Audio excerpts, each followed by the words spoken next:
नागपुरात उद्यापासून हिवाळी अधिवेशन सुरू होत आहे। सगळे नेते सरकार नागपुरात आहे। त्या पार्श्वभूमीवर विधान भवनाच्या बाहेर आपण बघू शकतो माजी मुख्यमंत्री आणि आताचे उपमुख्यमंत्री एकनाथ शिंदे यांचा डेडिकेटेड टू कॉमन मॅन अशा प्रकारचे होर्डिंग जे आहे ते या ठिकाणी लागलेले आहे। विधान भवनाच्या अगदी बाहेर विधान भवन शेजारी आहे हे विधान भवन बघा आणि या विधान भवनाच्या शेजारी माजी मुख्यमंत्री आणि आताचे उपमुख्यमंत्री एकनाथ शिंदे यांचा डेडिकेटेड टू कॉमन मॅन अशा प्रकारचे होर्डिंग्स किरण पांडव यांनी हे होर्डिंग जे आहे ते या ठिकाणी लावलेले आहे। हे बघा डेडिकेटेड टू कॉमन मॅन। त्यासोबतच मुख्यमंत्री देवेंद्र फडणवीस यांचे भले मोठे होर्डिंग्स विधान भवन परिसरामध्ये आपल्याला पाहायला मिळतात।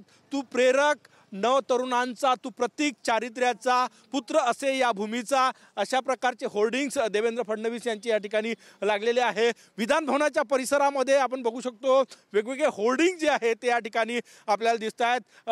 अजित पवार यांची होर्डिंग्स जे आहे ते या ठिकाणी लागलेले आहे, परंतु बोलके होर्डिंग्स आहे डेडिकेटेड कॉमन मॅन एक्स सीएमचे अशा प्रकारचे होर्डिंग्स। कारण की जर ही वाचलं तर सीएम जे म्हणतात ते की मी कॉमन मॅन आहे ते म्हणत आले ना आताही म्हणतात, तशा प्रकारचे hoarding dedicated to common man अशा प्रकारचे होर्डिंग्स एकनाथ शिंदे यांचे विधान भवन परिसरामध्ये पाहायला मिळतात। एकूणच राजकीय वातावरण तापायला सुरुवात झालेली आहे नागपूरची आणि याच ठिकाणी विधान भवनाबाहेर महायुतीचे होर्डिंग्स आपण या ठिकाणी बघू शकतो। अजितदादा पवार यांचे होर्डिंग्स ठिकठिकाणी लागलेले आहे।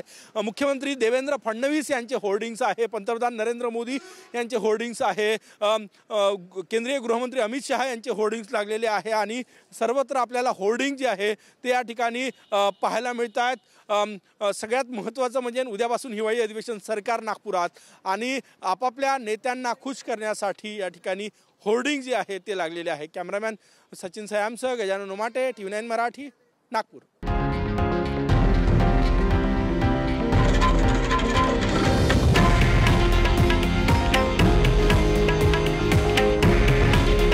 हे आहे देशातील नंबर 1 न्यूज नेटवर्क आणि आपण पाहत आहात TV9 मराठी। काळजी तुमची, हित महाराष्ट्राचं।